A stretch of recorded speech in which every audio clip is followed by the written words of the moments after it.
I'm at my home place. Recording.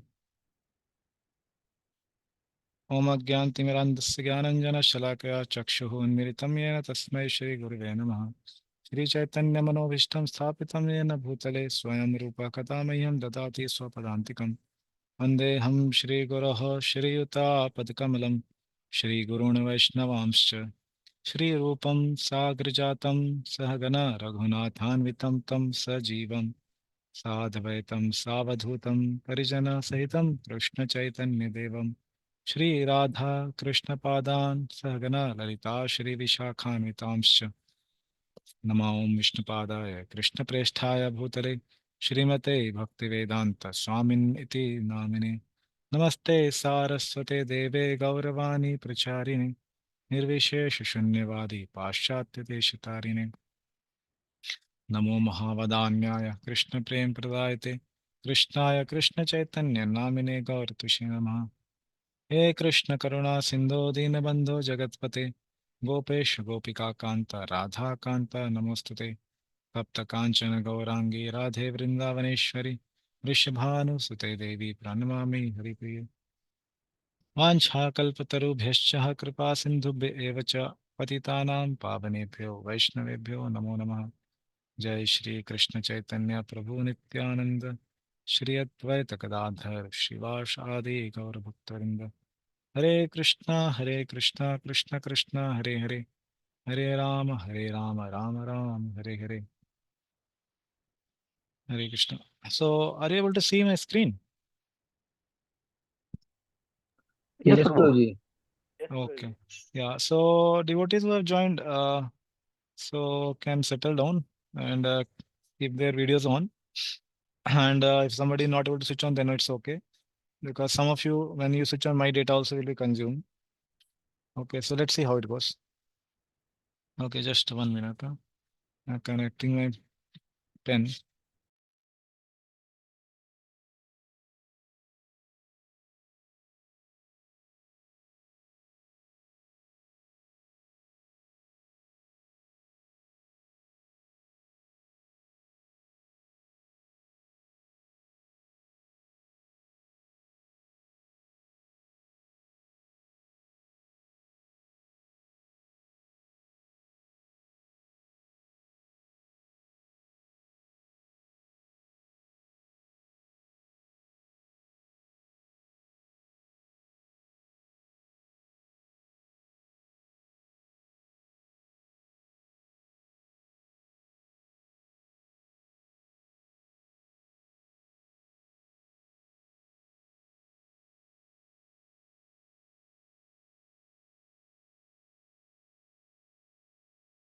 Happy to meet all of you again. So hope Bhakti Shastri course is going on nice and all of you are keeping good health. Yeah. Yes, Prabhuji. We were also So how anticipating was your? now. Yes, Proji. Ganga Shri Ganga Putru. Yes, Prabhuji, we were just so much anticipating to have you with you Is it? for a nodi. Yes, Prabhuji. Okay, okay. Somehow Yeah, that yeah. today is Dashara, so many engagements are there, but still we don't want to miss your class. So Yeah, thought yeah. that I also wanted to give start from next week because this week was holiday. But some important things were there, which actually this course we have to begin because we'll have book distribution again starting. So we'll have again break. So I wanted to cover some significant portion before we give a break. Okay. So and tomorrow we will see if we are going to have. We'll check. Okay. So how was your experience? All of your experience for the previous modules of Bhakti Shastri? The Prabhuji, very nice actually. Yeah, All the yeah. speakers were very proficient, and we could learn a lot of things from them.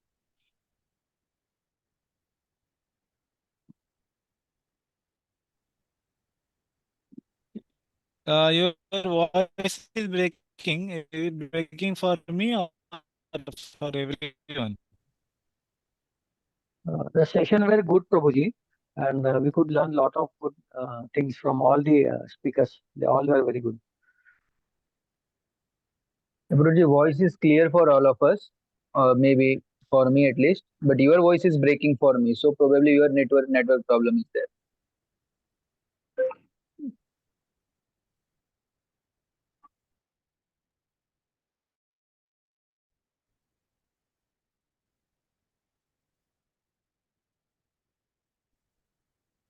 Okay, once I'll call Prabhuji and tell him, just wait for me 1 minute. Since he's on mobile data, maybe there could be network issues. And since he's sharing his screens and everything again, Hare that's Krishna. Maya.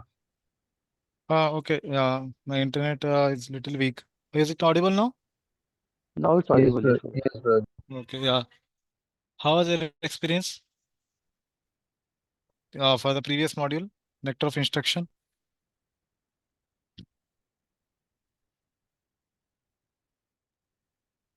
I have Somebody shared like my to share? thoughts, Prabhuji, I think. I have already shared Okay. my Okay. thoughts. So, yeah. Yeah. Yeah. Okay. Somebody else can tell. Yamuna Vilas Prabhu, you want to share?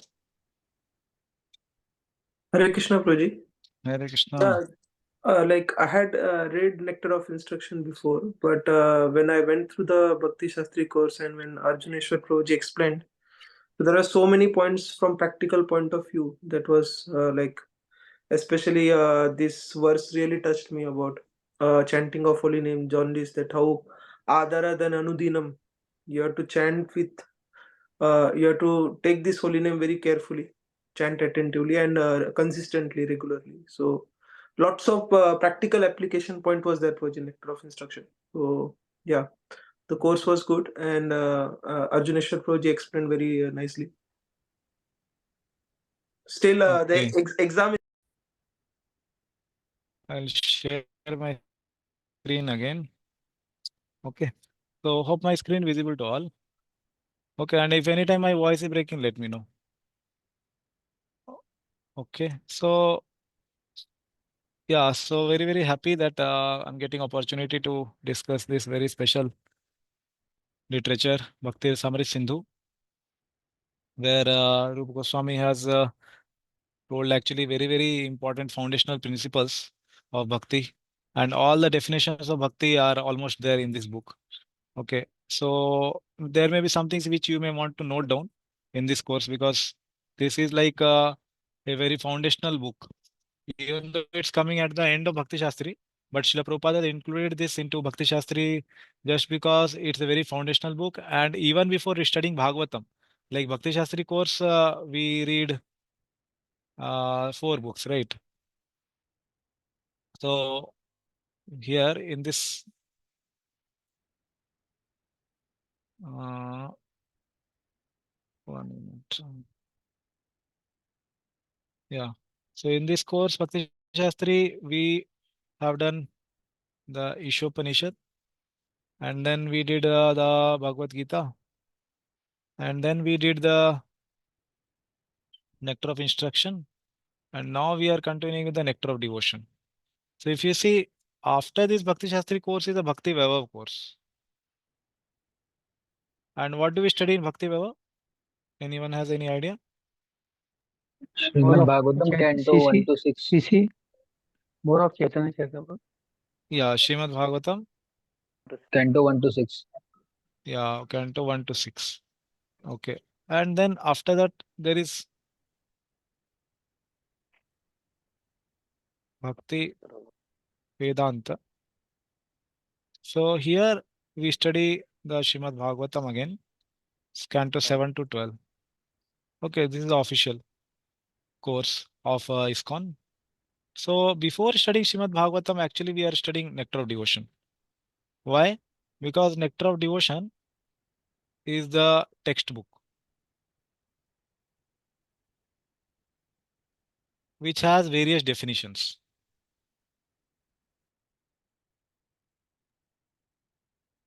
of what? Topics related to Bhakti. However, Srimad Bhagavatam is all about Bhakti, but it's like a journal, or we can say as a thesis. Okay, means there are various conclusions and various pastimes which are based on the definitions of bhakti, like what is sadhana bhakti, what is Vaidhi sadhana bhakti, what is Raganuga sadhana bhakti, correct? And what is bhava bhakti, what is prema bhakti. So these definitions are given in Nectar of Devotion. And those definitions practically we see applied in devotees' life in Bhagavatam. So that's like a journal or like a thesis, which a practical case study of certain personality, how he manifested the devotion, like Narad Muni, how he manifested different stages of Vaidhi sadhana bhakti in his life. Correct. That was described in Shrimad Bhagavatam. So before studying Bhagavatam, Srila Prabhupada instilled in our institute, we study Nectar of Devotion. So that we understand before getting into the pastimes that what is happening in the heart of that person. So especially when we go to 10th canto, we see the pastimes of Krishna with various personalities, those who are in Dasiras, those who are in Sakhiras, those who are in Vatsalaras, those who are in Madhuriras. So we see all those personalities. But what is happening in their heart? What level of experience they are undergoing? What is going on in the background of their mind?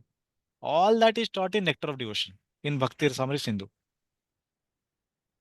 Then we study the Bhagavatam, then we can understand that how actually Srimad Bhagavatam is the epitome of all the literatures, the king of all the literatures. Then we can appreciate Srimad Bhagavatam actually. But somebody may ask, oh Prabhuji, but we have already studied so much of Bhagavatam and heard of so much of Bhagavatam without studying Nectar of Devotion in depth. No, it's not a waste of time, we can say. Surely we will get the understanding, but the understanding which is expected to be got after studying Nectar of Devotion by our Srila Prabhupada, that we will not be able to get. We will not be able to reach to that level. And we will not be able to understand the different levels of personalities. Like there is Prahlad Maharaj, there is Narad Muni, who is his guru, and there are so many other gopis who are also there. There are Sakhas of Vrindavan. So all these personalities, at what level they are and what rasa they are in, and what reciprocations they are having with Krishna, why they are sometimes criticizing Krishna, why they are sometimes playing with Krishna, sitting on his shoulder. All these things we will be able to understand and appreciate in the actual way when we study Nectar of Devotion. Okay. So Nectar of Devotion, what are its division and all we will see in the coming slides. But today we will just discuss the introduction of Bhakti Rasamrit Sindhu. And the next time when we come, we will see the points from the preface of Srila Prabhupada's Nectar of Devotion. Okay. So at the outset of this whole thing, I will like to tell that we are going to merge the Bhakti Rasamrit Sindhu with Nectar of Devotion of Srila Prabhupada. So who has written this Bhakti Rasamrita Sindhu book? Anybody has any idea? I hope everybody knows. Yeah, I'm just asking. Rup Goswami. Yes. So Rupa Goswami is the Rup author. Goswami. Okay. Rupa Goswami is the author of this book. Okay. And following in the footsteps of Rupa Goswami, Srila Prabhupada has given the Nectar of Devotion. Okay. Which is called the summary study. What is summary study? We will see in the coming slides. Okay. So in this slide, I will just tell the overview of all the things which we are going to discuss in the introduction. Okay, if you don't understand everything, it's okay. But we'll discuss in detail of those terms. What is summary study and all. So Rupa Goswami is the esteemed author of the Bhakti Rasamrita Sindhu. Okay. And Rupa Goswami has very specifically written this book for whom? Devotees of Krishna, or one who is following the path of devotional service. Yeah, in general, your answer is correct. In general, for devotees, Gaudiya Vaishnavas, but specific, I'm asking for whom?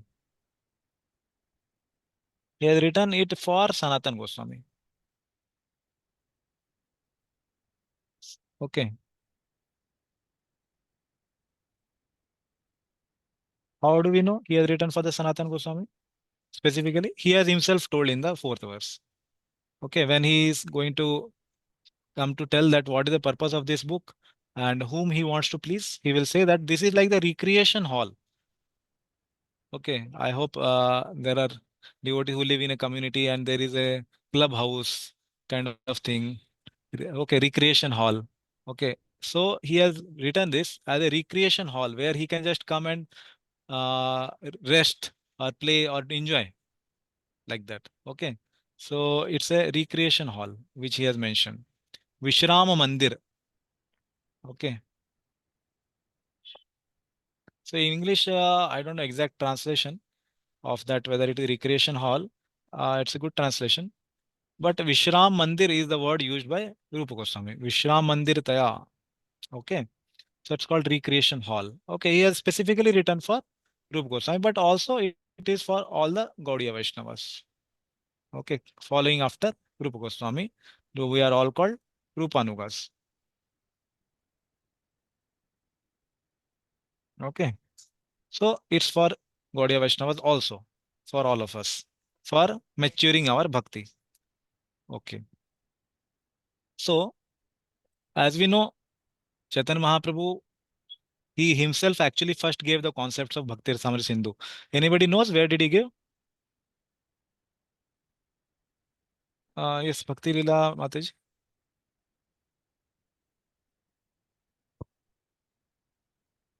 Can you please repeat, Prabhuji? Yeah, Lord Chaitanya Mahaprabhu himself has first given the essential things what is described in Bhakti Rasamrita Sindhu. In essence, he has already spoken. Where did he speak? Dashashwamedh Ghat, Prayag. Very good. Yes. To whom did he speak? Rupa Goswami. So Chaitanya Mahaprabhu, I am writing in short. Okay, you can write in full. Lord Chaitanya Mahaprabhu spoke the essential concepts to Rupa Goswami at the Shashwamedha Ghat. Okay, he spoke there. So that was a very, very important time where first time the essence of Bhakti Rasamrita Sindhu was spoken, and Rupa Goswami has done what? He has expanded on that. Okay, how do we know? Shri Chaitanya Mano Abhishtam Sthapitam Yena Bhutale Swayam Rupah Kadamahyam Dadati Swa Padantikam. Okay, so Shri Chaitanya Manaha Abhishtam, he who very thoroughly knew the mind of Chaitanya Mahaprabhu. What did he do? What did he do? Sthapitam Yena Bhutale. On this Bhutala, he has done Sthapita. He has done Sthapna. Okay. On this Bhutala, he has done Sthapana. Okay. Swayam Rupa Kadamayam. When will that Sri Rupa Goswami Dadati Swapadantikam will be giving shelter at his own lotus feet? Okay. That is a and there is a pastime also which accompanies this shloka.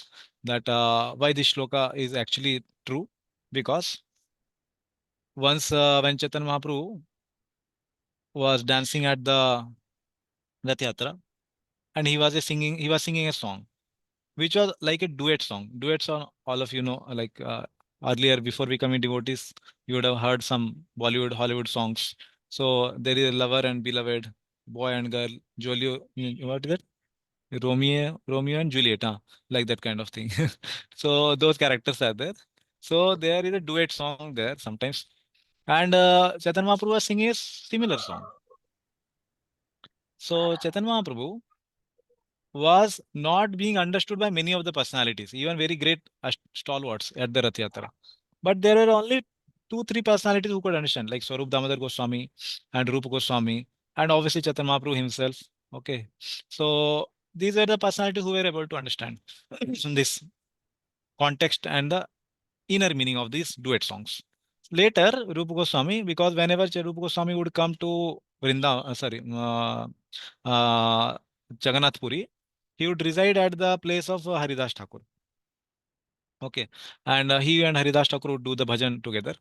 And one day, when Rupa Goswami actually went to take a bath in the ocean, and Chaitanya Mahaprabhu came to see both of them, and then he saw that on the rooftop that there is like the hut earlier used to be there, right? So it used to be thatched rooftop, like made with the straws. So then Chaitanya Mahaprabhu saw there was a palm leaf. On that there was a shloka written, and Chaitanya Mahaprabhu picked it up and read it. And when Chaitanya Mahaprabhu read, he understood that, oh, this is the explanation of the duet song that he was singing in Rath Yatra. Okay. So it was Rupa Goswami who had penned it down, the inner meanings of the song Chaitanya Mahaprabhu was singing. So from this past time, and then later when Rupa Goswami came back, kindly keep yourself muted if you're not speaking. Yeah. So when Chaitanya Mahaprabhu came back, sorry, Rupa Goswami came back, Chaitanya Mahaprabhu asked him about this shloka, and then he slapped him slightly on his cheek. Just like sometimes we slap small children, not slap, we can say gesture of love. Okay. Where we say that, oh, you are so loving, you are so understanding, you are so intelligent, like that. Okay. We want to show some expression, some emotion for them. So we do like that. So Chaitanya Mahaprabhu just slightly slapped him on his cheek, saying that, oh, how did you understand the inner meanings of my heart? And then so Rup Damodar Goswami said that actually it is you who embraced Rupa Goswami and gave your teachings to him, and that's what he has imbibed in his heart, and then he has understood the meaning. It's your mercy. So that was the comment of Swarup Damodar Goswami.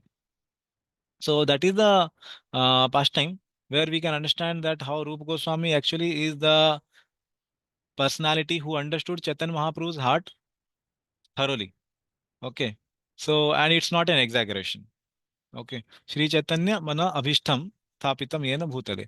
So, having understood the heart of Chaitanya Mahaprabhu wholly, actually Chaitanya Mahaprabhu gave 4 instructions to all the 6 Goswamis. So, what were the 4 instructions?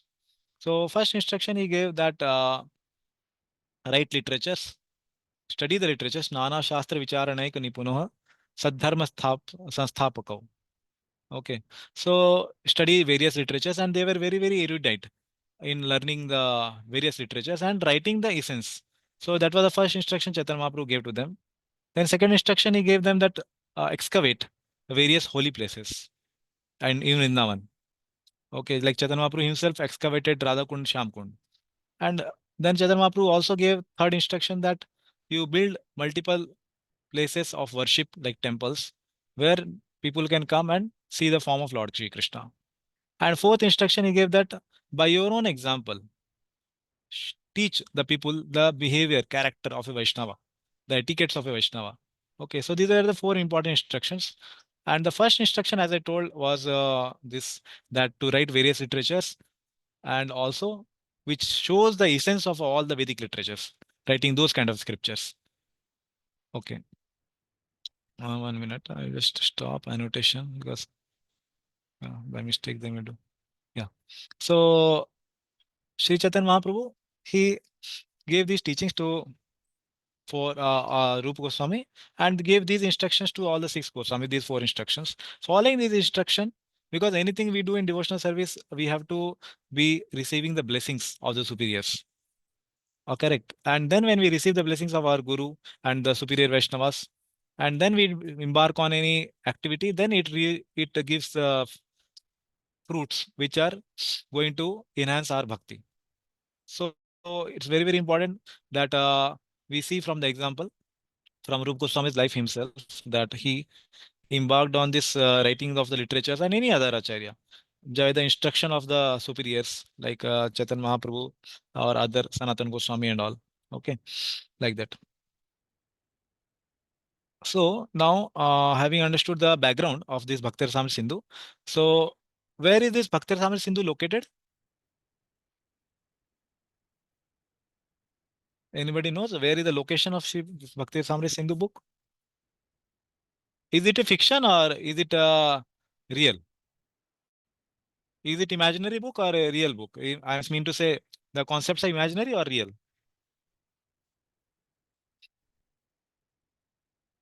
Yeah, somebody can unmute Con- and say. con- Concepts are real. I was listening to Bhavataranga series of Chris Radhisham Prabhuji. So Uh-huh. there he was talking about that it relates to Brahmanand pleasure and therefore it is directly from the spiritual realm. But I don't remember exactly, but like no, Bhaktianand pleasure, Brahmanand pleasure, and one was Bhaktianand Brahmanand, and one more. So it is Bhakti Anand, the highest pleasure of bhakti.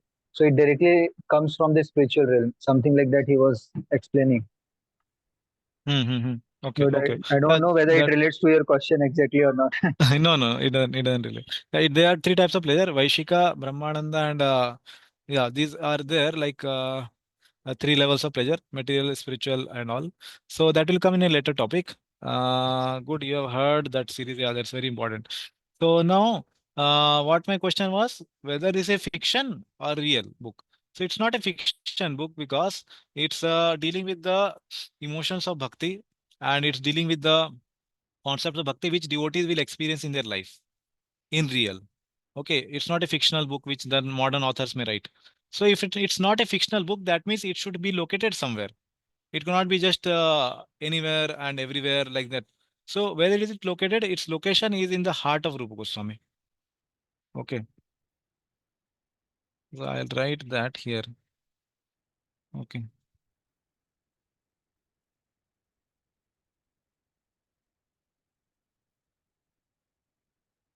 Okay, and where did it come it from? Where did it come from? It came from Sri Chaitanya Mahaprabhu. And that was the previous point, that Sri Chaitanya Mahaprabhu himself imbibed these instructions to Srila Rupa Goswami, and then Rupa Goswami expanded it from his heart. Okay. And now we will discuss the term Bhakti Rasamrita Sindhu. And in general, whenever we write Bhakti Rasamrita Sindhu, we actually write Shri Bhakti Rasamrita Sindhu. Why? Why do we use, what does the Shri signify? Like Shri Mad Bhagavatam, Shri Chaitanya Charitamrita. Similarly, Shri Bhakti Rasamrita Sindhu. Okay, so what does this Shri signify here? Anybody knows? Auspiciousness, purity. Okay, okay, okay. A general and basic definition of Shri or translation would be opulence actually. Shri means opulence. But here specifically it signifies Srimati Radharani. Radharan. Okay. Why? Because many of the acharyas have told us that Bhakti Rasamrita Sindhu is a personification of Srimati Radharani. Okay. Because the bhakti in the heart of all the jivas is coming from the Srimati Radharani only. Correct. The Haladini Shakti comes from Srimati Radharani. And just like Srimad Bhagavatam is personified form of whom? Whose personification is Srimad Bhagavatam? Yes, somebody can answer.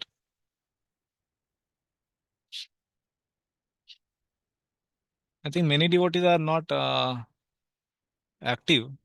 They have joined, but I don't know if they are able to hear. Oh, Hare Krishna, Prashan Gopal Prabhu, Hare Krishna Prabhu. Hare Krishna. Yeah, I didn't see you. Yeah. So, any devotee would like to say whose personification is the Srimad Bhagavatam book? There is a shloka which comes in Srimad Hare Bhagavatam. Krishna. Yes, please.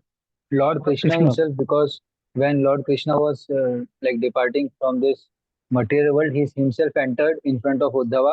When Uddhava showed the concern that what will happen to the jivas and how will they be able to come to you, then Lord Krishna entered himself in the book of Srimad Bhagavatam, that I will be personally present in this book. Okay, okay. Yes. So there is a shloka which comes in Srimad Bhagavatam. It says, Krishna Swadham Upagate Dharma Jnana Adi Bhi Sah Kalo Nashta Drisham Esha Purana Arka Adhuna Uditaha. Okay. So that is the shloka. He says, Krishna Swadham Upagate. He left to his Swadhama, Golok Vrindavan, Dwarka. Different expansions went to different places. Swadhama Upagate Dharma Jnana Adi Bhi Sah, along with Dharma and Jnana and Adi, rest of the things. Kalo, Nashta Drisham Esha. And what happened? Everything became dark because Krishna Surya Sama. Correct? Krishna is like the sun, and when the sun goes, then there is darkness in the night, right? And then what happened? Purana Arka, the sun like Purana, which is that Srimad Bhagavatam, which was written by Vyasadeva after hearing the instruction of Narad Muni, not before. There was Bhagavatam existing before Narad Muni's instructions. But the Bhagavatam, which comes in the 7th chapter of first canto, okay, where that pastime comes, where Narad Muni instructs Vyasadeva, and then the Bhagavatam was written, that Bhagavatam, not the previous Bhagavatam, okay? That is called Puranarka Adhuna Uditaha. Now it has arisen. Now means when? Just 5,000 years ago. Just like Prabhupada says that Lord Chaitanya Mahaprabhu appeared just 500 years ago. Why does he say? He explains. Oh, there are billions and billions of years which Lord Brahma lives, and this universe have been existing. And so just 500 years ago, Lord Chaitanya Mahaprabhu appeared, because Kali Yuga is still 4 lakh 32,000, means 4 lakh 27,000 is still remaining years. So just 5,000 years ago, the Srimad Bhagavatam appeared. So Srimati Radharani is the personified form of Bhakti Samar Sindhu. Now, having understood that, now let us see the other terms of this book. Okay, so Bhakti. So Bhakti, very simple way Srila Prabhupada has translated for us, is devotional service. Correct. So where does it come from? If you remember, we discussed that in Bhagavad Gita.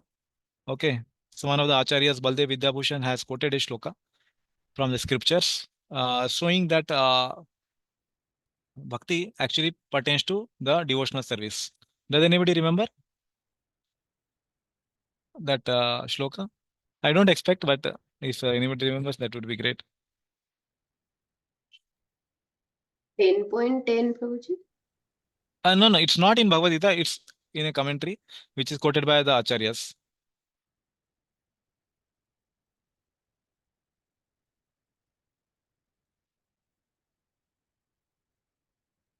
Okay, I'll give a hint.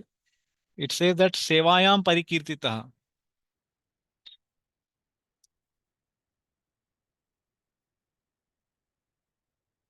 Okay, I will tell.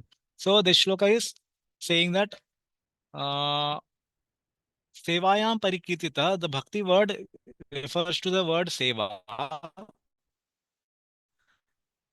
Parikirtitaha. Kirtita means it's glorified and extensively glorified as Sevayam. Okay, Tasmat Seva, Budhay Prokta, the Budhay, the intelligent people, they have defined Bhakti as Seva, like that. Okay. So the complete shloka, I will put it in the WhatsApp group. You can see it later. Okay. So here it says Bhakti actually is the first term which represents the devotional service. Okay. And that is in general. But in the context of Bhakti Rasamrit Sindhu, okay, how this whole term has come. Okay. So the term is, I will write a phrase here. You can note it down and I will explain. Okay. So here it says Bhakti Rasaha. Bhakti Rasaha Sa Eva. Okay, this is a phrase in Sanskrit. Okay. And I will explain. Bhakti Rasaha Sa Eva Amritaha.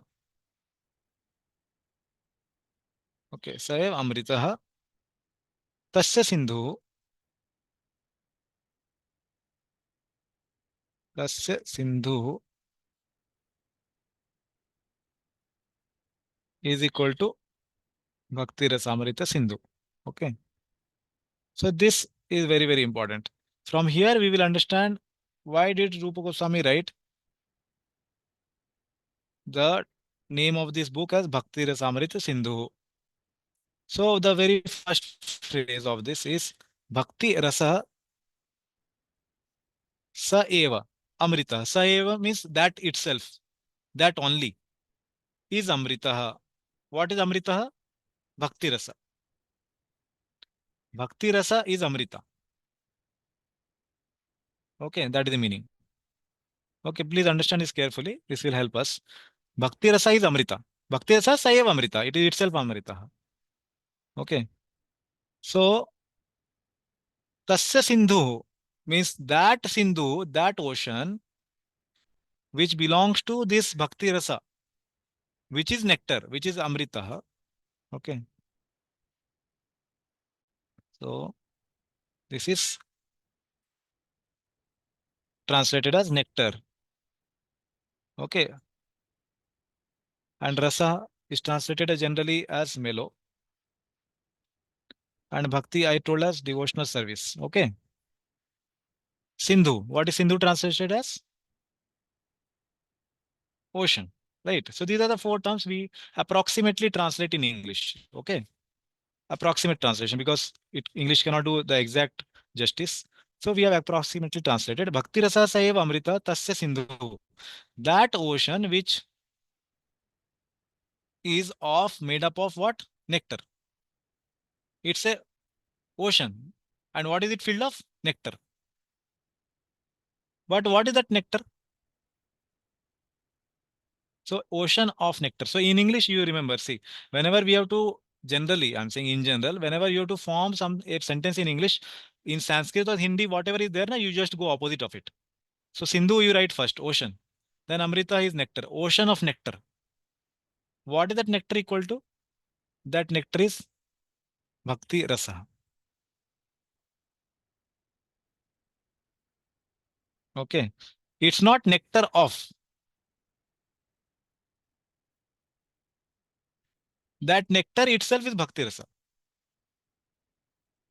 Okay. That nectar itself is Bhakti Rasa. What is the term here? Bhakti Rasa sa eva amritaha.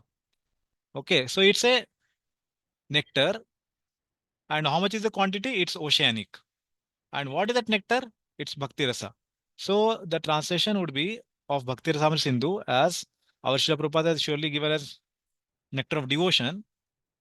That is a succinct translation. But if we expand it, then the translation would be, so Bhakti Rasa itself is nectar, and then it is an ocean. So we can say that it's an ocean of Bhakti Rasa nectar.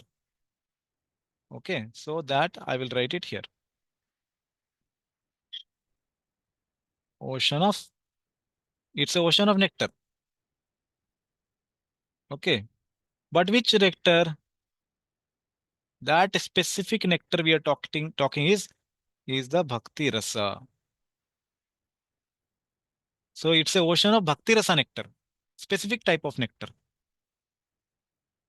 Okay, and that is same as nectarian ocean of devotional service.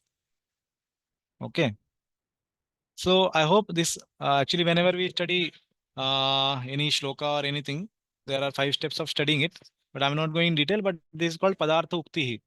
So every pada is taken and their artha is mentioned, okay, by forming a sentence. Okay, pada cheda padartha ukti.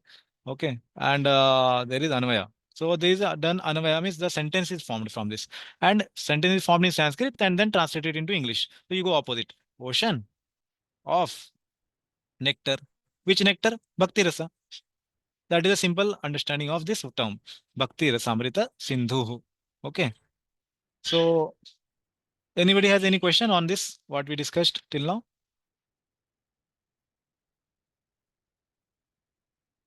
Yes, Arun Prabhu.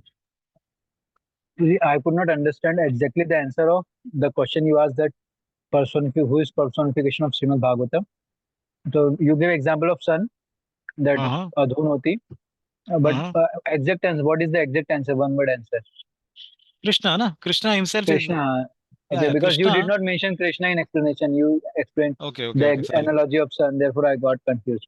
No, I thought it's implicit in the shloka. Krishna, Swadham Upgate, Dharma Jnana. Oh, So you Krishna okay, good. himself, yeah. So Krishna himself actually came, as you told, right, Uddhava.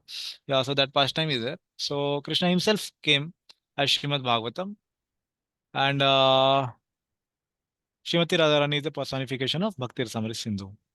Okay. Okay. Anything else? What we discussed till Uh, now?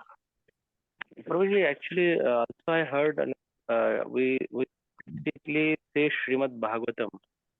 So that also she is represented as the Radharani only. Bhagavatam is represented of Krishna. So It's actually that which belongs to Krishna. Okay, or personification of Krishna, like Om Namo Bhagavate Vasudevaya. We can say that also, what you are saying. Okay, we can say that also. And just like we say Om Namo Bhagavate Vasudevaya. So the Vastu Nirdesha, the Vastu or the object of the whole Bhagavatam is the Vasudeva or Krishna. Okay. So similarly, we say, and the very first shloka also, Janma Dasya Yataha, we say, right? So there we have actually object of the whole book, we have told us Asya. From whom? From him. Asya. Who is that Asya? Vasudeva. Okay. So that Vasudeva Krishna. So what we are saying, that also can be another meaning. So there are multiple meanings which we can say. yeah. And Srimad Bhagavatam also that can mean, yes. Okay. Because it also glorifies bhakti only. Yeah.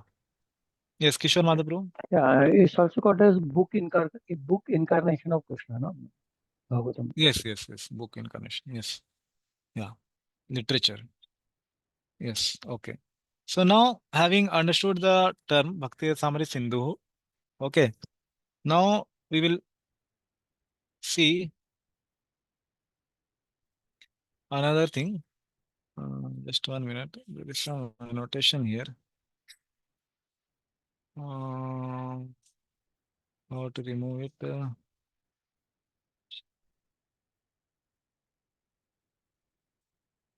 Hmm, okay, anyhow. Yes. So now, having understood the term Bhakti Rasamrita Sindhu, now we will try to understand what is the meaning of each word. Okay. So we understood there is Shri.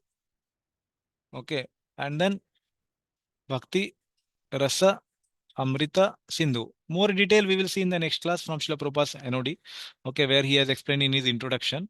But just to give a very summary study of a whole thing of what is the term, what is the each term, okay, from the overall perspective of nectar of devotion. Like nectar of devotion has so many waves and so many four waves, sorry, 4 sections and so many waves.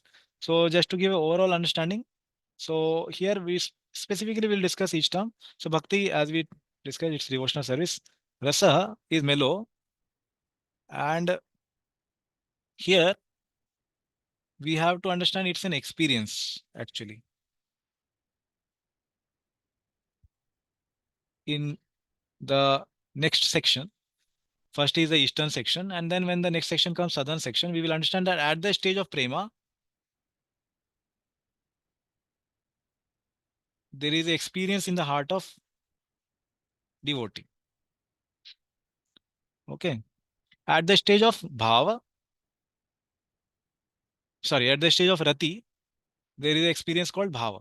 Okay, or the stage of sthai bhav they have reached. But the rasa is experienced only at the stage of prema.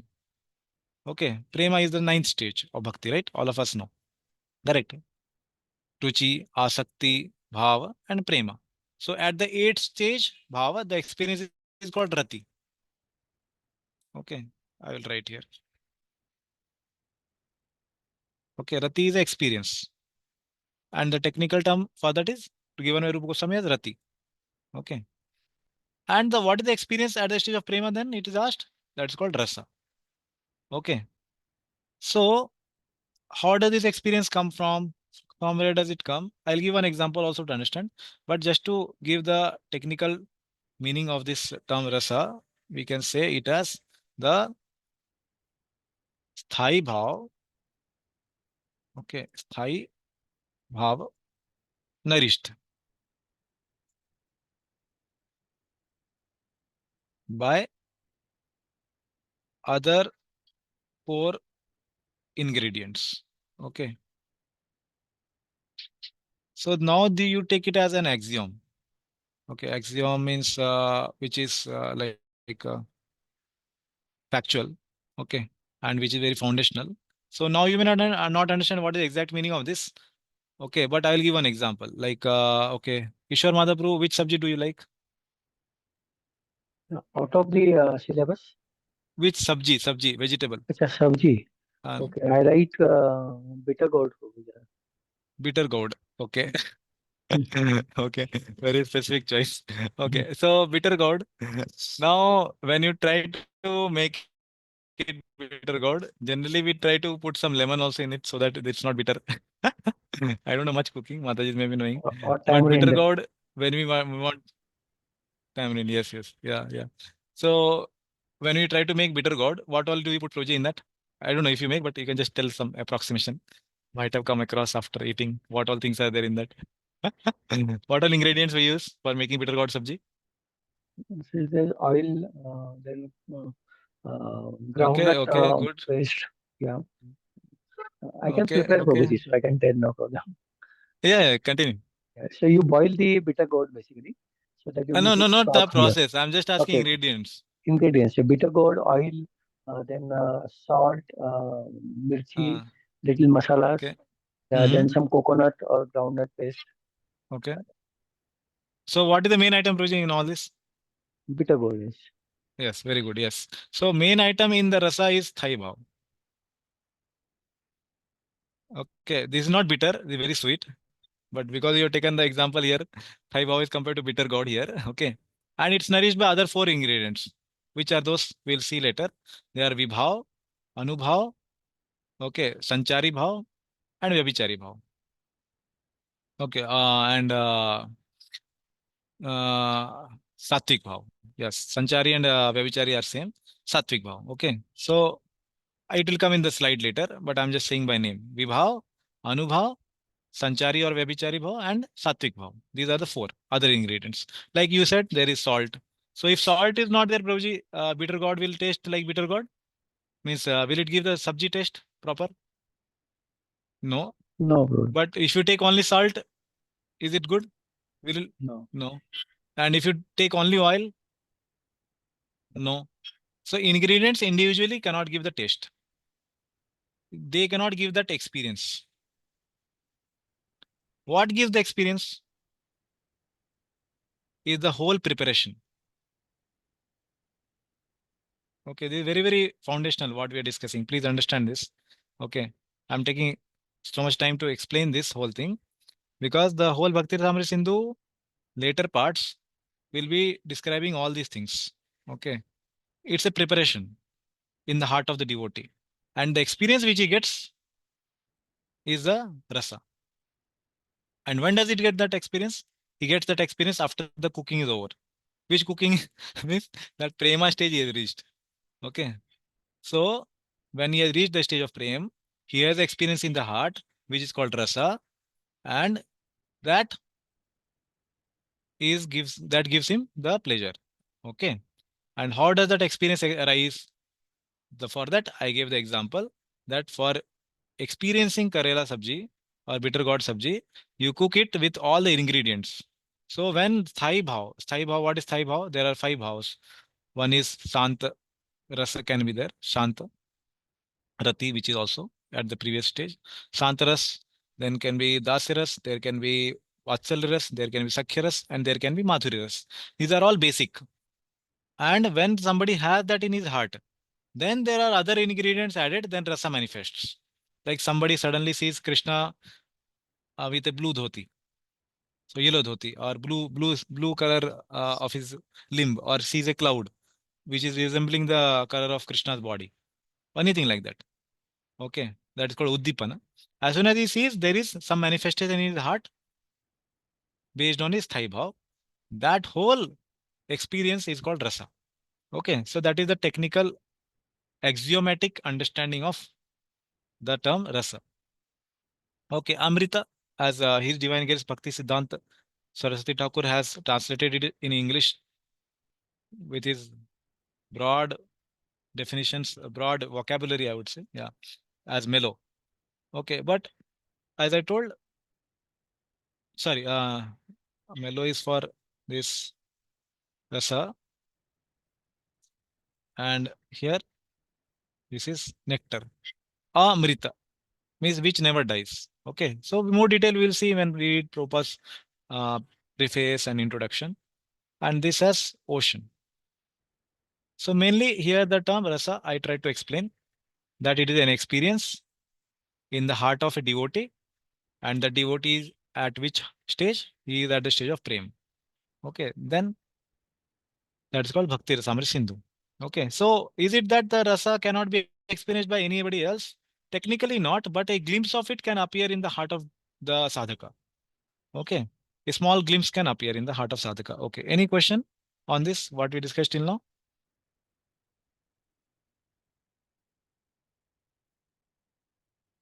Anybody has any clarifications, any questions? Is it understandable what we are discussing? I'm going little slowly first. Okay. Yes, Bro, Prabhuji. like Yeah. glimpse Yes. means, can you a little bit elaborate, Bro? Because Glimpse there is word you are telling to elaborate? sadhaka. Yeah, like at least for myself in sadhaka stage. So Yeah. before going to So, yeah, what is the meaning of that glimpse? Yeah. So that glimpse meaning is like we see in Srimad Bhagavatam, Narad Muni, when he served the Bhakti Vedantas. So he started feeling some pleasure in his heart, even though he had not reached the stage of prem. Okay, he reached the stage of prem after some time when he saw Lord Shri Vishnu.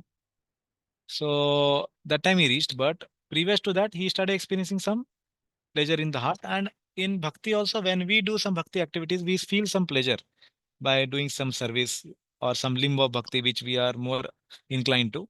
So we feel some pleasure. Is it not, Prabhuji? Any limb of bhakti, Shri Ganga Putru. Yeah. Yes, You feel the yes, pleasure? Prabhuji. Yeah. So that is Yes, Prabhuji. Hagadini. That's what keeps us in. Us. Yeah. Correct. So bhakti is called Susukham Kartum Avyayam. Avyayam is it's undestroyable. And Susukham, it's not only happiness, Susukham, extreme happiness. Kartum Avyayam. By doing these limbs of bhakti, we can experience the Susukham. And Swadu Swadu Pade Pade.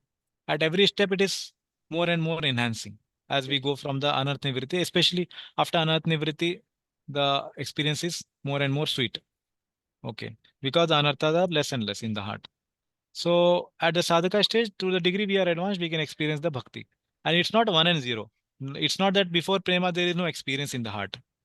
No, the experiences are there, but it's not mature to develop in rasa. It's not so mature yet.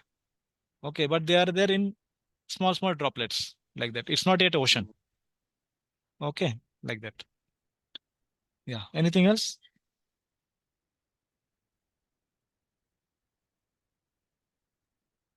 Okay, so we will move ahead.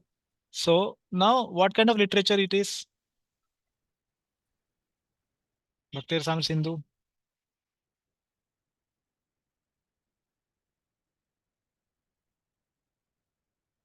So literatures are generally three kinds, which are Padya or it's Gadya or it's Champu.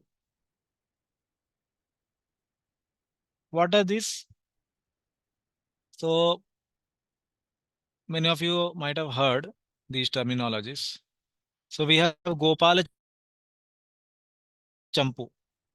Have anybody heard this term? Gopal Champu. There is a book by Jiva Yes, Goswami. yes. Yes, Gopal Champu. Yes. So here we have Padya, that which has things which we can sing, and they are generally composed as shlokas. Gadya are like in general, which are not shlokas, but in general written Sanskrit or it can be in Bangla also. Okay, like Chaitan Charitamrit we can sing in Bangla. So that is like Padya. Okay. So they don't have the shlokas and they don't have any meter. Chanda. No chanda. Okay, meter to sing. But they have chanda. Or in English we call them as meter. Okay, like we have Anushtupa Chanda. So the very first shloka we'll sing like Bhagavad Gita, whole thing is Anushtupa Chanda almost. Okay, Dharma Kshetre Kuru Kshetre. Like that we sing, correct? So that is Chanda. And Champu is what? Combination of 1 and 2. Okay, that's called Champu when it's combined. Gadya and Padya are combined. Okay, so this is the kind of literature that Bhakti Rasamrita Sindhu is, that it is a Padya, where Shrupa Goswami has written it in the form of shlokas, which we can sing. In most of the shlokas are Anushtup Chanda, except few places where he quotes Srimad Bhagavatam and other places. Okay, Padyavali and all other literatures. Yeah. So now, okay, any questions on this?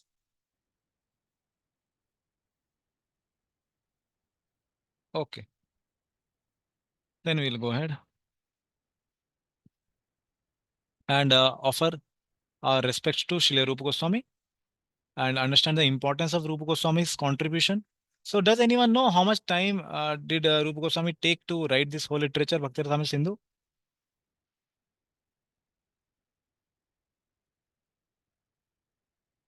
How much time?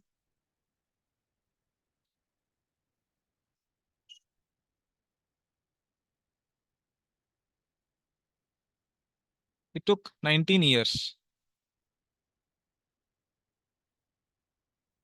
to write. So this is his magnum opus. Magnum opus, I'll write here, means the one of the most important, we can say, contribution of Rupa Goswami. Obviously, he has also written other books like Ujjwal Nilmani, but Bhakti Rasamrita Sindhu is very foundational for all the devotees. And Ujjwal Nilmani is expansion of that into Ujjwal Rasa or the Madhuryas. So it's a Ujjwal Nilmani. Okay. So Bhakti Rasamrita Sindhu is magnum opus, and it took 19 years to write. And how did he write? He didn't write, obviously, he wrote it alone. But while he was writing, he was teaching to Jiva Goswami. Okay. Who later wrote a commentary. What is the name of the commentary?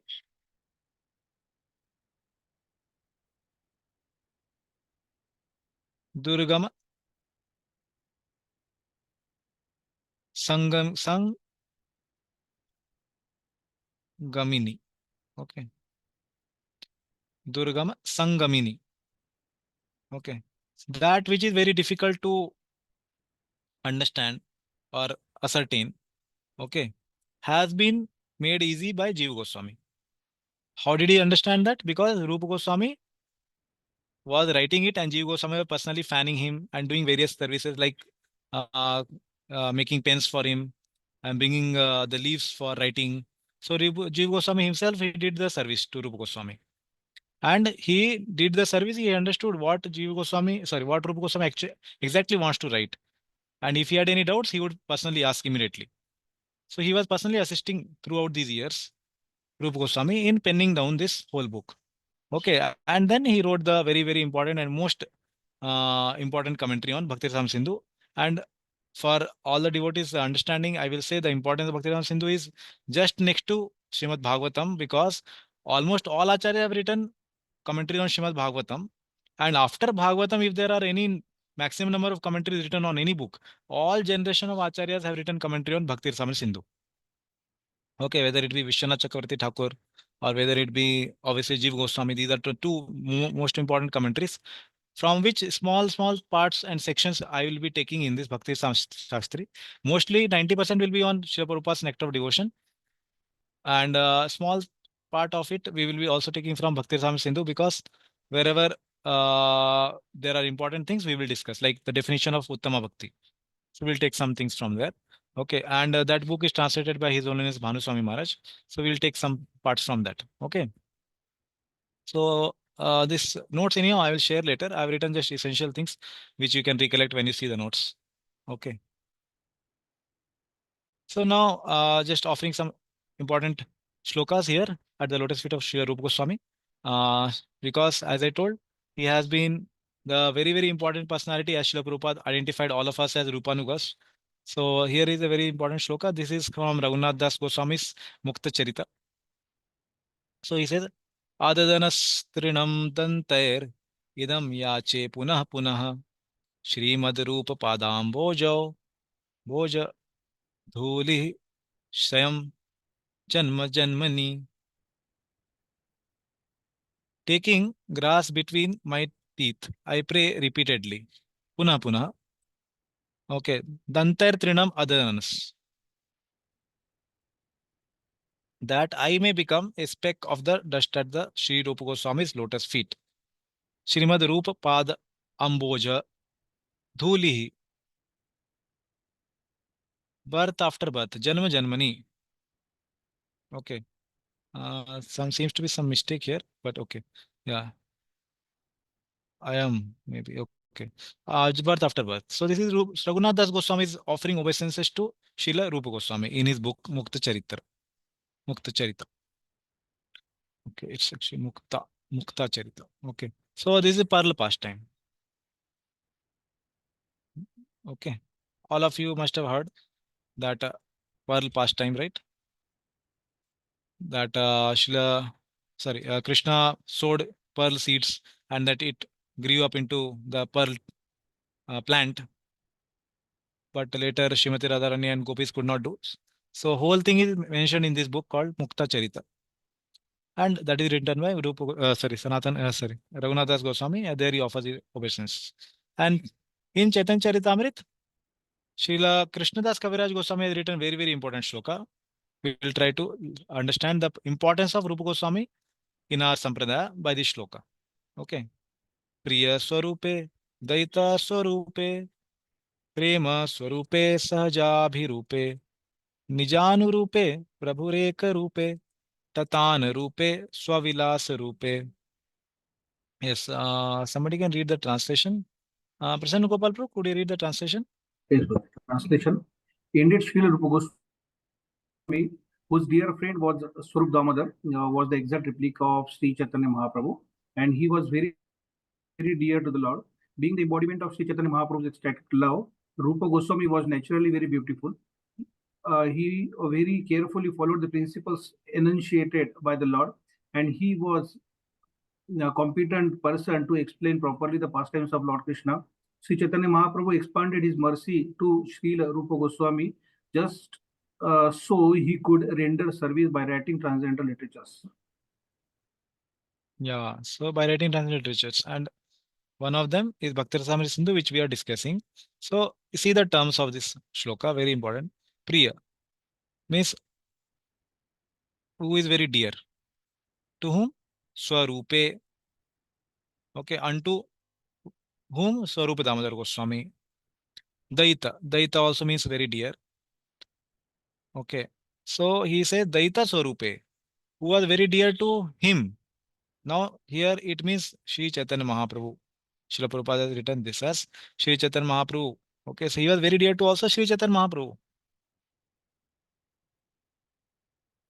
Prema Swarupe, unto the replica of his personal ecstatic love. Whose personal ecstatic love? Chaitanya Mahaprabhu's personal ecstatic love. Rupa Goswami was replica. Sahaja Abhirupe, who was naturally very beautiful, even physically and devotionally. And then Nija Anurupe, who exactly followed the principles of Sri Chaitanya Mahaprabhu. So as I told, so the 4 instructions were given to all the Goswamis, and Rupa Goswami perfectly followed them also. Prabhu, Sri Chaitanya Mahaprabhu, Prabhu ek rupe, to the one. Tata, Tatana, what did he do? Explained. Unto whom? Rupe, unto Rupa Goswami, where at Dasashwamedh Ghat for 2 months. Swavilas Rupe, who describes the pastimes of Lord Shri Krishna. Okay, so Tatana Rupe, Swavilas Rupe. So Rupa Goswami has described the pastimes of Shri Krishna like that. Okay. So this is a very, very important shloka where we understand that how Rupa Goswami is a very dear personality to many of the important personalities in our sampradaya. Yes. And this shloka we have discussed already. Shri Chaitanya Manobhishtam Sthapitam Yena Bhutale Swayam Rupa Kada Mahyam Dadati Swapadantikam. Yes. Deepali Mataji, please read the translation. Not audible. Yeah. When with Srila Rupa Goswami Prabhupada, Kada Swayam Rupa, who has established within this material world, Stapitamina Bhutale, the mission to fulfill the desire of Lord Chaitanya, Sri Chaitanya Mano Abhishtam, give me shelter under his lotus feet, Mahyam Dadati Swapadantikam. Yes. Okay. And there is a very important shloka in Chaitanya Charitamrita where the importance of Srila Rupa Goswami's contribution, Ujjwal Nilmani, also can be said, because Chaitanya Mahaprabhu came to give very special rasa. What is that special rasa? Ujjwal rasa. Okay. So we'll recite this and see the meaning. So, Anarpita Charim Chirat Karunaya Avatirna Kalau Samarpaitum Unnat Ujjwal Rasam Swabhakti Shriyam Hari Purata Sundara Dyuti Kadam Vasandipitaha Sada Hridaya Kandare Spurata Vasachinandana. Okay. Yes, Bhakti Dida Mataji, would you like to read the translation? Yes, Prabhuji. May the Supreme Lord, who is known as the son of a Sachimata, Srimati Sachi Devi, Hari Sachi Nandanaha. Be transcendently situated in the innermost chamber of your heart. Sadavaha Hridaya Kandare Spuratavu. Resplendent Sandipitaha with the radiance of molten gold. Purata Sundaraha Dyoti Kandama. He has Kadamba. Kadamba. He has appeared in the age of Kali, Kalo Avatirna, by his causeless mercy, Karunyaya, to bestow some Samarpayitum, what no incarnation has ever offered, Anarpita Charim, before Chirata, the most sublime and radiant mellow of the devotional service, the mellow of conjugal love, Unnata Ujjvala Rasam Swabhakti Shriyam. Yeah. So Chaitanya Mahaprabhu came to give very specific type of rasa, very specific mellow. What what is that? That is Unnat Ujjvala Rasa. Ujjval Rasa, we understand, is also another main name of Madhurya Rasa. And Srila Rupa Goswami has uh, you can say briefly described in Bhakti Sam Sindhu about Madhurya Ras, and then written a very uh, important literature called Ujjwal Nilmani to just explain this Madhurya Ras. For those who are interested in Madhurya Ras, for them he has written only one specific book. Okay. And now this very important obeisances to Srila Rupa Goswami by Srila Vishwanath Chakravarti Thakur, which he has put it into the book called Madhurya Kadambani. Okay, it's a very basic book explaining the stages of bhakti. So if you have time, very small book, maybe 50 pages, Madhurya Kadambini. Stages of bhakti are described. So before writing that, because the first time Rupa Goswami actually gave the definition of Bhakti Rasamrita Sindhu is, I think this is a shloka, yeah. Bhakti Rasamrita Sindhu, the 9 stages of bhakti is given in this.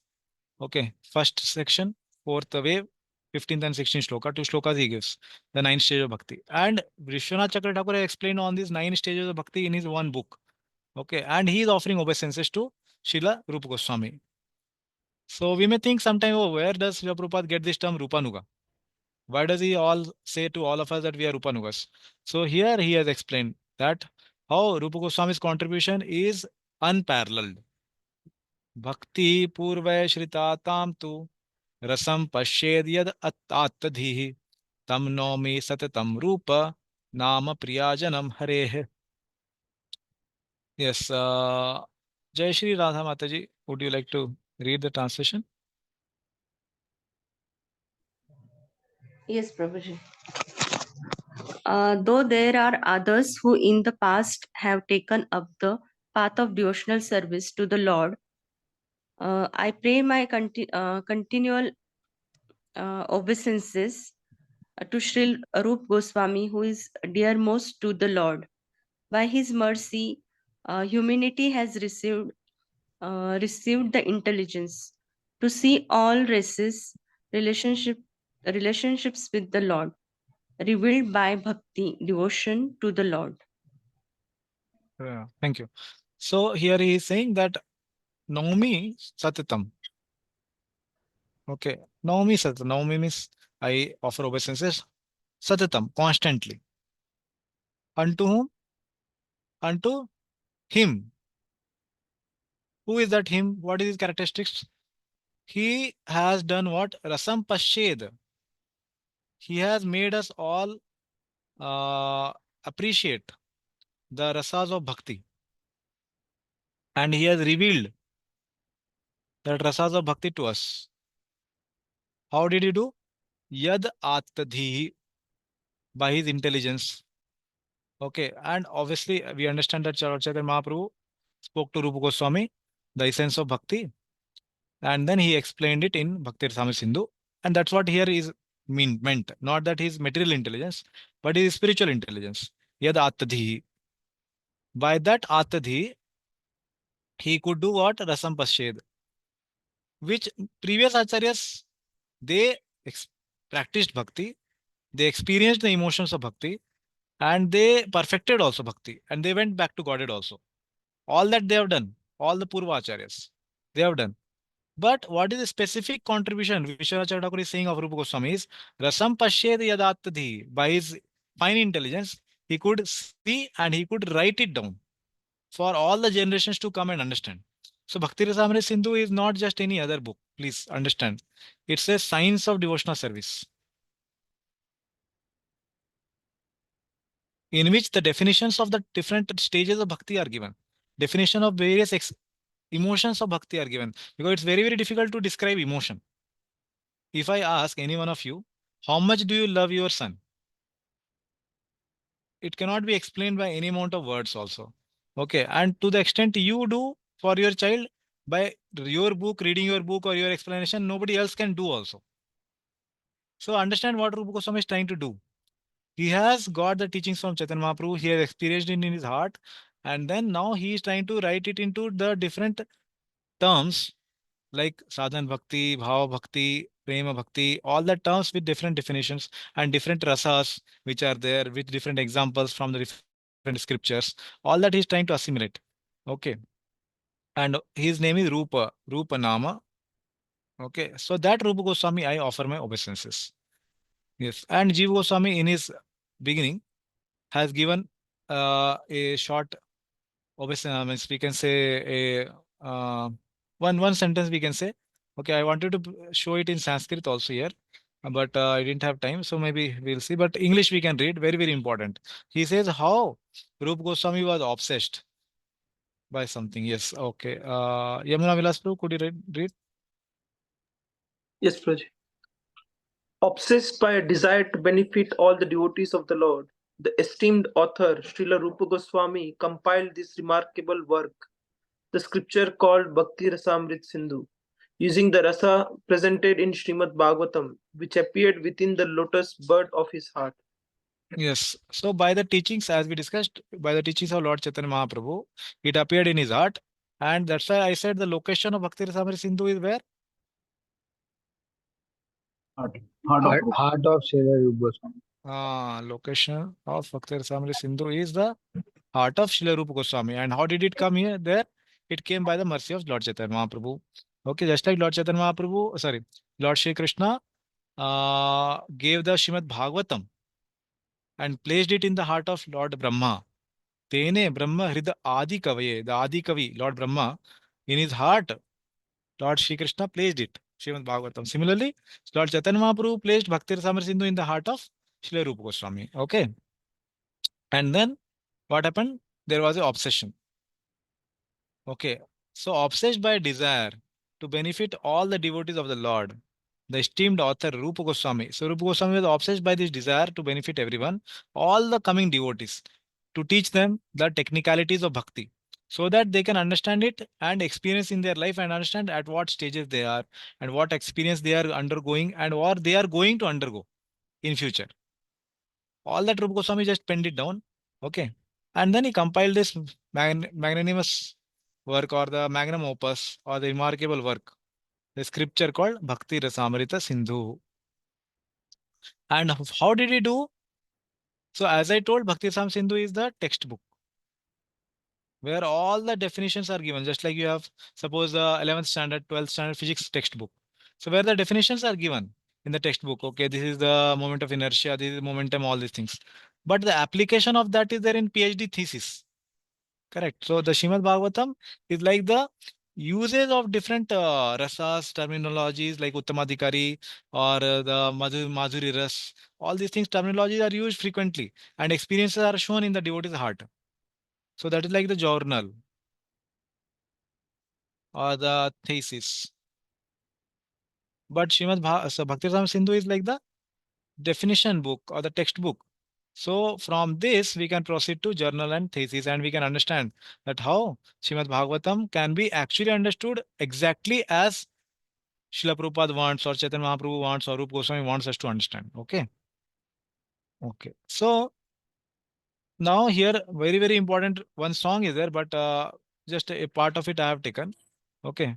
So here he says, Narottam Das Thakur says, Vichara Kariyamane Bhakti Rasa Aswadane Madhyastha Shri Bhagavat Purana Okay, so he has written down this stanza. Okay, we'll try to read. Okay, Madhav Harinam Prabhu, would you like to read?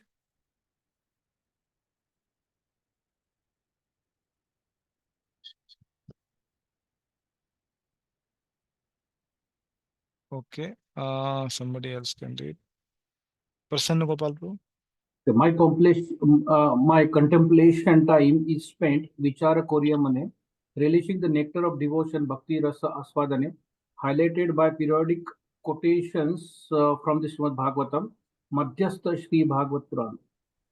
Yeah, so what he is writing is that my vichara in the mind is happening based on is happening on which literature? Srimad Bhagavat Purana. And what does that Puran contain? Bhakti Rasa. That's why he's doing Ashwadana. Correct. Huh? So he's doing Ashwadana of Bhakti Rasa, which is placed in the Srimad Bhagavatam. Okay. So he is spending his time in doing vichara on Bhakti Rasa, which is presented in Srimad Bhagavatam. That means I just quoted this for showing, basically this is from Balram Shakti Prabhu's PPT, not mine. So he has prepared this PPTs. So all credit goes to him. But I'm just showing this shloka here. It says that the Bhakti Rasa is filled in the Srimad Bhagavatam literature. And our acharyas, they have contemplated, they have spent their time contemplating on Bhakti Rasa, which is there in Srimad Bhagavatam. And Rup Goswami has done what? He has presented all that technically with definitions in his book called Bhakti Rasamrita Sindhu. Okay. So this is from Chaitanya Charitamrita, 19th chapter, 136th shloka. Okay.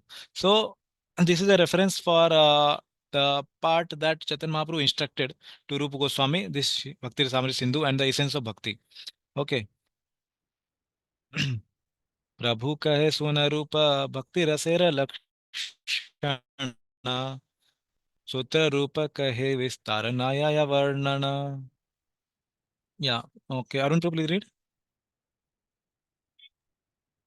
Sri Chaitanya Mahaprabhu said, "My dear Roop, please listen to me. It is not possible to describe devotional service completely. Therefore, I am just trying to give you a synopsis of the symptoms of devotional service." Yeah, so Chaitanya Mahaprabhu described it. Okay, this is a reference. And what did Chaitanya Mahaprabhu say? He is giving it in synopsis or essence. Okay. Why? Because one thing, it cannot be completely explained in words. As I told that any father cannot explain to anybody else how much he loves his son. How many ever volumes of books he may write, but he can never explain how much he loves his son. And nobody else can understand fully. Similarly, Chaitanya Mahaprabhu cannot explain all the emotions that he is undergoing. Neither Rupa Goswami can explain all the emotions that he is going. But how can devotees understand? They can read some things what is written by Rupa Goswami and told by Chaitanya Mahaprabhu and experience themselves at their heart and then understand completely. But a synopsis of it is present and which is expanded by Bhakti Rasamrita Sindhu by Rupa Goswami in Bhakti Rasamrita Sindhu. पारापर शून्य गभीर भक्ति रस सिंधु तोमाया चाखिते तारा कही एक बिंदु. Please read. The ocean of the transcendental mellows of devotional service is so big that no one can estimate its length and breadth. However, just to help you taste it, I am describing but one drop. Yeah, so it's very big. So that's why Rupa Goswami has written it as Sindhu. It's an ocean. And nobody can estimate its length and breadth. So Rupa Goswami actually has considered this as ocean and made it 4 divisions. Okay. So going into the clockwise sense. So first he has written as the Eastern division, which is a part of Bhakti Shastri course. Okay. Second is the Southern division. You can also remember it as the Chaitanya Mahaprabhu's traveled throughout India in this way actually. Through Eastern he started and then Southern and then he visited the Western division. And then the last one is the Northern division. Okay. So what are their contents of each division? I will tell you in the next session. Okay. But as of now, just understand that this ocean is very big. And just like any ocean is divided into 4 divisions, eastern, southern, western, and northern, Rupa Goswami has divided into 4. And each of these oceans, the partitions or the divisions have waves, which are the respective chapter. Just like any ocean, in the center, it will not have waves. In the middle, it will be very, very calm. But on the shores, it will have waves. So the shores of these divisions have waves. So they are nothing but the chapters. Okay. Yes. Anybody has any questions till now, whatever we discussed? Any comments, any discussion points? Prabhuji, I wanted to ask, just now you said that the shores represents the chapters. So No. like Waves represent the chapters. Shores have waves waves. represents. Yeah. Okay. Waves represent chapters. Fine. Yeah. So different waves are there. So this is chapter 1, chapter 2, chapter 3, chapter 4. Okay, like that. Okay. And this can be one part of the ocean, maybe say eastern. So eastern section. So eastern section actually has 4 waves. So first wave is Samanya Bhakti. Okay. That general characteristics of Bhakti. Second wave is the Vaidhi Sadhan Bhakti basically.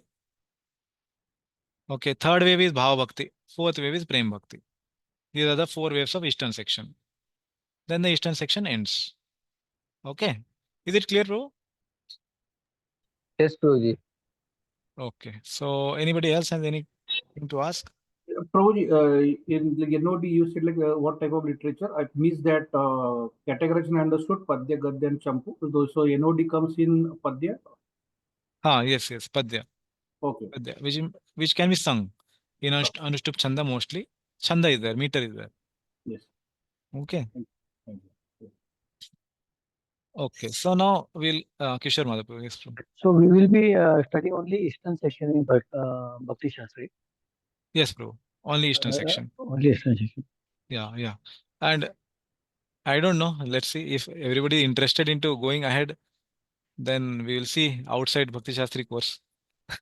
Yes, Prabhu. Okay. If you feel sufficient interest into northern section, southern section, then western, and then northern.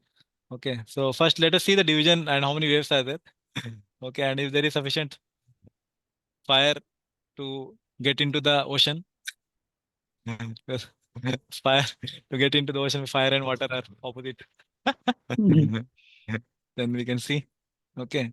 So, but it's very, very important book. And I personally studied 2, 3 times and I felt that this is the most important book that devotees should actually study.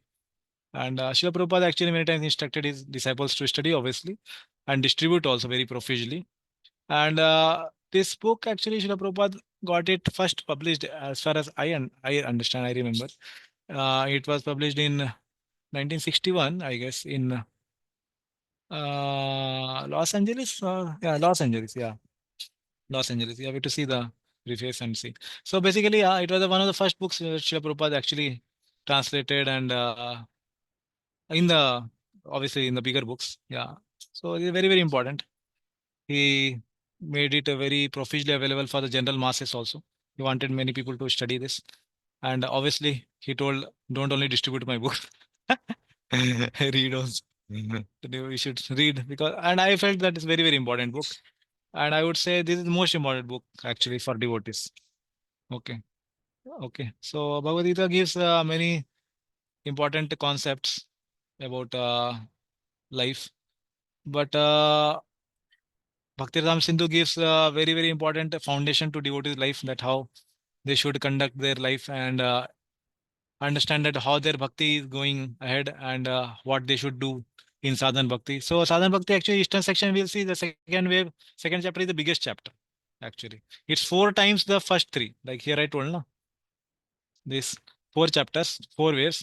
This chapter 2 is equal to 1 plus 3 plus 4.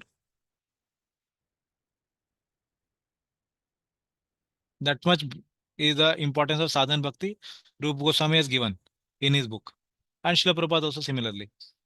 Okay, first 19 chapters are there, right, in Eastern Division. Okay, so Srila Prabhupada has not given us only 19 chapters. Generally, in Bhakti Vaibhava course and in Bhakti Vedanta course also, after 19 chapters, it's not taught. So Urmila Mataji, he was giving a session. She was giving a session on Bhakti Rasam Sindhu. So she told that it's very, very unfortunate that after 19 chapters, our devotees are actually not reading Bhakti Rasam Sindhu.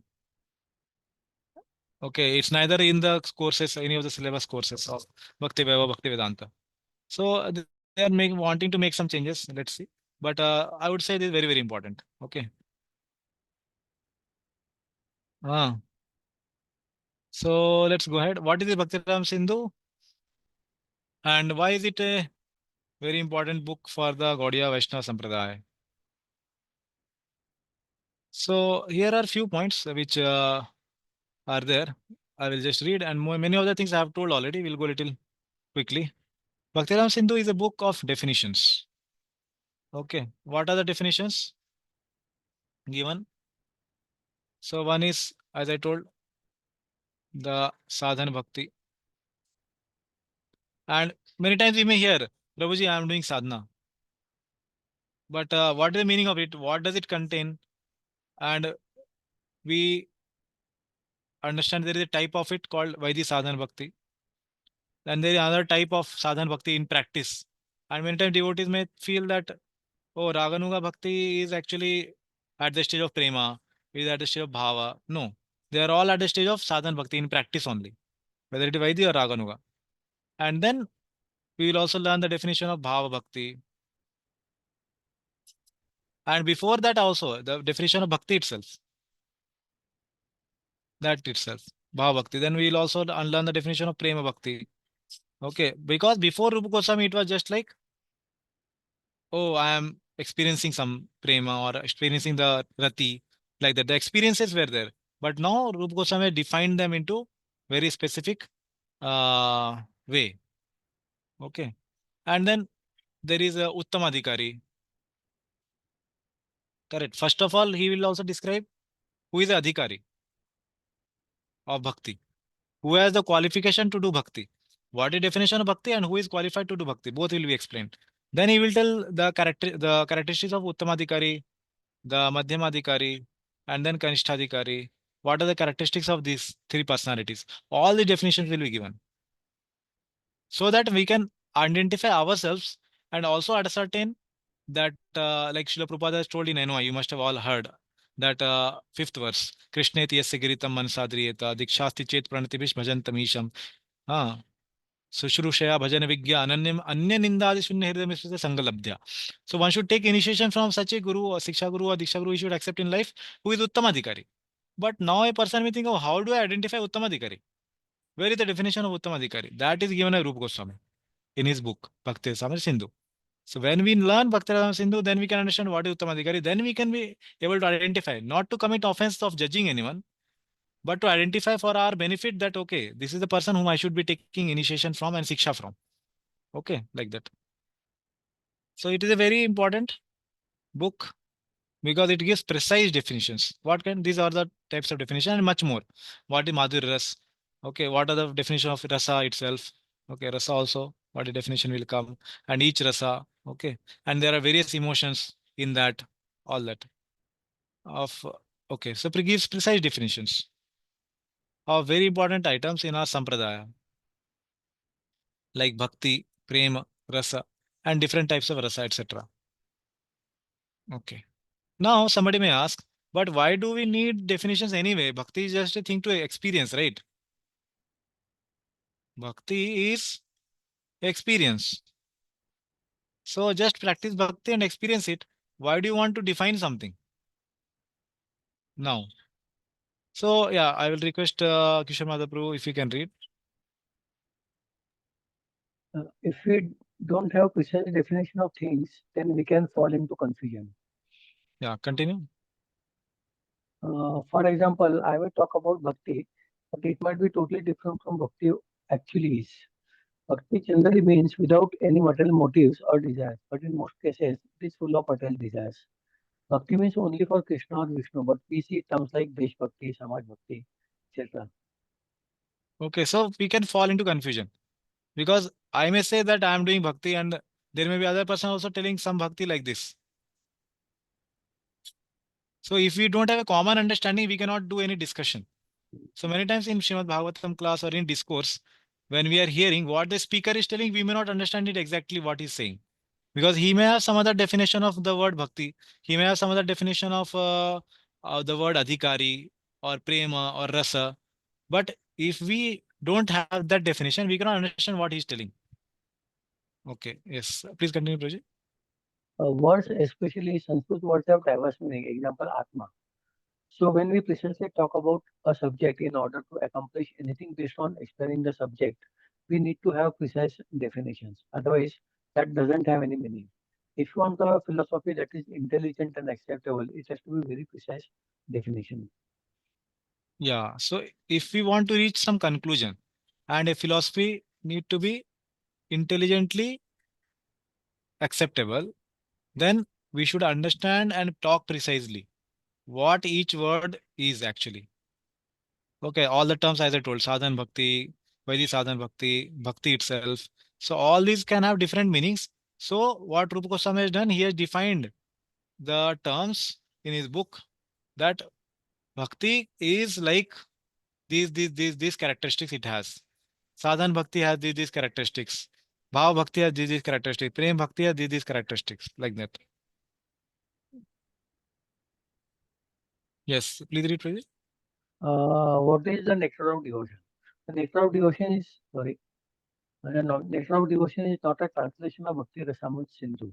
It is a summary study.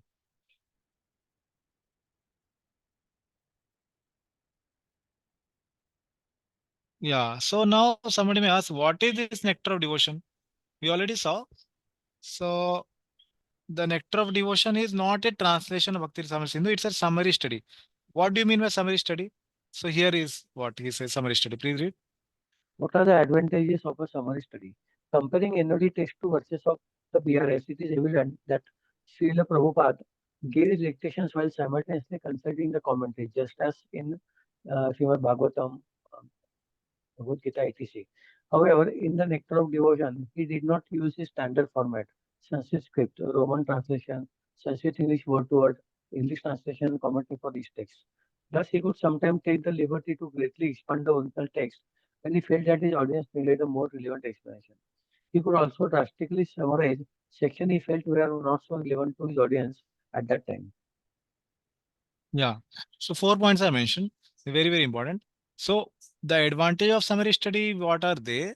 So here he is saying that just like Shrimad Bhagavatam is there is Bhagavad Gita, Srila Prabhupada, we see his photos. He has kept many, many acharyas commentary in front of him and he's dictating in a dictaphone. Right? Must have seen that picture now. So now he's saying comparing NOD, text to text verses of Bhaktiram Sindhu, it is evident that Srila Prabhupada gave his dictations while simultaneously consulting the commentaries of whom?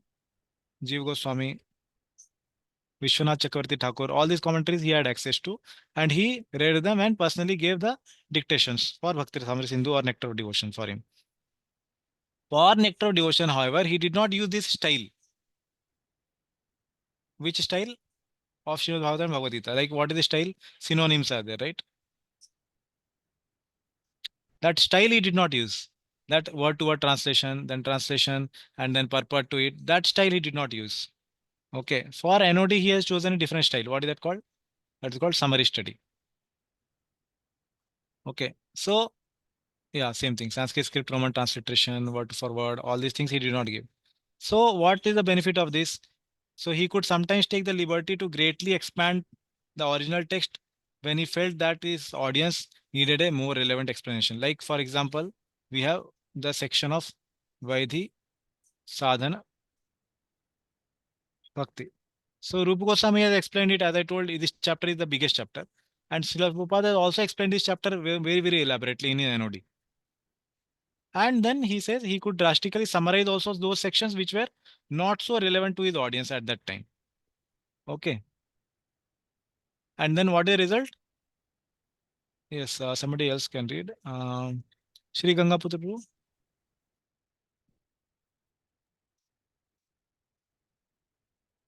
probably more people have studied Srila Rupa Goswami's teaching through the nectar of devotion than through the original text.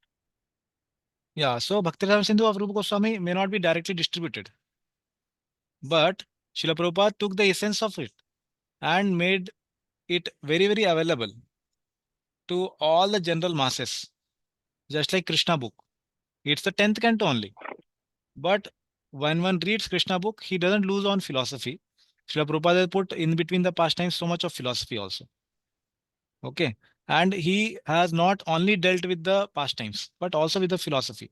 So that's why it has become very accessible, this 10th canto, in the form of Krishna book. Similarly, the whole Bhakti Rasamrita Sindhu has become more accessible in the form of nectar of devotion. Yes, please continue, Prabhuji. This is a very important question. Now somebody may have. Yeah, continue. Does it mean that ISKCON devotee should not or need not read the original text of Bhakti Rasamrita Sindhu? Yeah, so many of us may have this question that, okay, Prabhuji, now summary study came. So we'll just stick to summary study because Srila Prabhupada's books are the foundation and they are the basis for the next 10,000 years. So why to at all understand any text from Bhaktiram Sindhu? You have been telling that Bhaktiram Sindhu written by Rupa Goswami and we'll take some part of it. But why to do that? But when there is already Srila Prabhupada has given a summary study, why to do and go back to Bhaktiram Sindhu? Is it required or not required? Yes, please read. Srila Prabhupada wrote Teachings of Lord Chaitanya. Yeah. A summary study and also subsequently gave Chaitanya Charitamrita a comprehensive commentary text by text. Srila Prabhupada wrote Krishna book, a summary study of 10th canto, and also subsequently gave Srimad Bhagavatam a comprehensive commentary text by text. Thus, to fully appreciate Bhakti Rasamrita Sindhu, it is good to read the complete translation of the text and commentary. Yes, so I hope this everybody understood. Teaching of Lord Chaitanya was given by Srila Prabhupada already. He expanded it into CC again. Krishna book was already there. Then Srila Prabhupada wrote 10th canto also. And he wanted to write further, but obviously he left. He wrote till the 14th chapter. And his disciples continued. Similarly, Bhakti Ram Sindhu, many times Prabhupada has told in his lectures, in his letters, that I would like to. Actually, he wrote told Bhagavad Gita also we saw that I would like to have write more commentaries on Bhagavad Gita. That is one more like that. Similarly, Bhakti Ram Sindhu also Srila Prabhupada wanted to actually write the whole word to word and the same setup like for Chaitanya Charitamrita and Srimad Bhagavatam for Bhakti Ram Sindhu. But because he did not have time, he has stuck to nectar of devotion. Okay.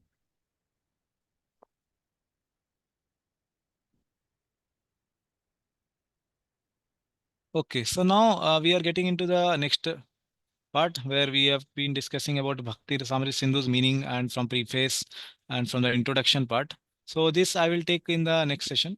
So we'll continue the preface and introduction. So I would request devotees if they can read the preface and introduction because everything I will not be able to take because there are limited number of sessions. And as we did for Bhagavad Gita 7 to 12, we were allotted 40 sessions. Sorry, 20 sessions, 40 hours. But we actually took little extra from different acharyas and it went for almost 60 hours. So for Bhakti Rasamrita Sindhu or this Nectar of Devotion Bhakti Shastri part also, as I had told earlier, that I would like to take a little bit extra only so that we can deeply understand the things which Srila Prabhupada is trying to explain in his book Nectar of Devotion by going back to Bhakti Rasamrita Sindhu, which is translated by Bhanuswami Maharaj. His Holiness Bhanuswami Maharaj translated it.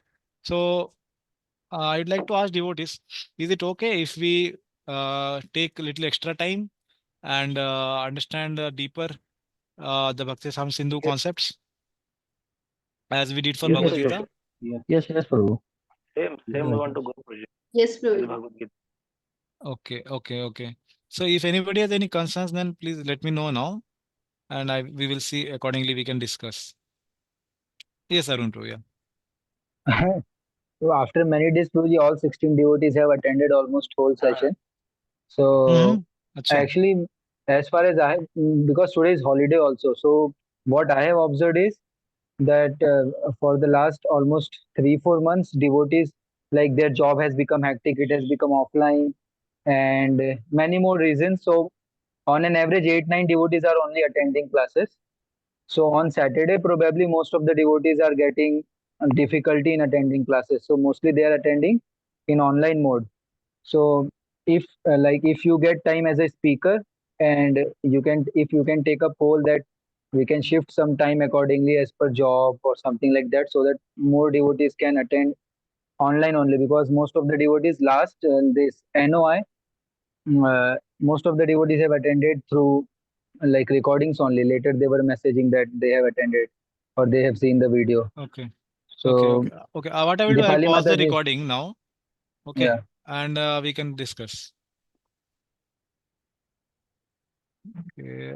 Maybe I can stop the recording. Yeah.